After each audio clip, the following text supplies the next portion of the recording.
పెళ్లి భోజనాలకు ఎక్కించుకురమ్మని మా ఇయ్యంకుల వారు ఊపిలేని విమానాన్ని పంపించారండి.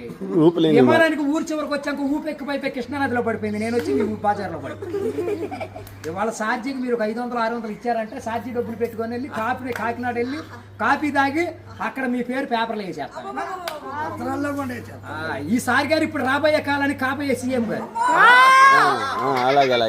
మీ పేరు పేపర్లో వేపించేస్తానండి. ఈనాడు పేపర్లో వేపించానంటే ఆంధ్ర జ్యోతులు అక్షరాలు లేకోకుండా వచ్చేస్తాను. చదువుకున్నవాడు చదువుకోవచ్చు, చదువు లేనివాడు చదువు. దొరగారు మన ఊరంతా కరువుగా ఉందని సాయంకాలం మన ఊరు కాలువలో కరువు మీటింగ్ పెట్టిస్తున్నాం. మీరంతా కాడ వచ్చేయండి. ఇప్పుడు కాలువలో కరువు మీటింగ్ పెట్టించి నూతులో టిక్కెట్లు ఇప్పించి ఏట్లో సినిమా చూపించి బుడమెట్లో చూపిస్తున్నా బురకట్ట. అక్కడ నీటి మీద తామరాకులు వేసి తామరాకుల మీద కుర్చీలు వేసి కుర్చీల మీద కూర్చోబెట్టించి మనిషికి 50,000 లోన్ ఇప్పించారు. 50,000 లోన్ దొరగారు ఇప్పుడు మాకు 7 అంతస్తుల మేడ, 25 పాడిగేదలు, 10 మంది పాలేళ్ళు, 7 దున్నపోతులు ఉంటాయండి మా ఇంట్లో.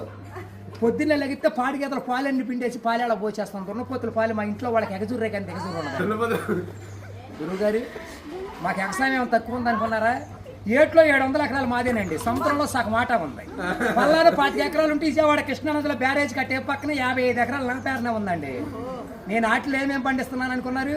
ఈ మధ్య జనాలంతా ఎక్కాలంటుంటే ఎక్కుళ్ళు వచ్చేస్తున్నాయి, బీబీట్లు తింటే షుగర్లు వస్తున్నాయి, చిట్టిపోరు తింటే చిందులు వేస్తున్నారు, మగసిర్లు తింటే మతులు పోతున్నాయి అని చెప్పి ఇప్పుడు నేను చీమలతో సముద్రం మధ్యని దున్నిచ్చి నక్కలతో నారు తెప్పించి చుంచులతో ఊడిపించి ఎలుకలతో కోపించి కాకులతో కాటా పెట్టిస్తే ఎకరానికి 95 బత్తాలు పండుతున్నాయి పోకలేనట్టు.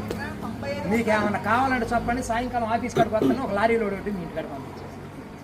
మరి పంపించండి. మళ్ళీ మా ఆఫీస్ టైం వచ్చిన కొదవ లేదు, లచ్చలకు వచ్చిన కరువు లేదు. కోట్లు కుక్కలు వేసినా లచ్చలు నక్కలు వేసినా కానీ మేము కాఫీ దగ్గర కాకినాడ వెళ్ళిపోవాలి, భోంచేతకి బొమ్మ వెళ్ళిపోవాలి, నిద్ర చేతకి నీలగిరి వెళ్ళిపోవాలి. ఈ మధ్యన ఏది గురుగారు పంపించండి.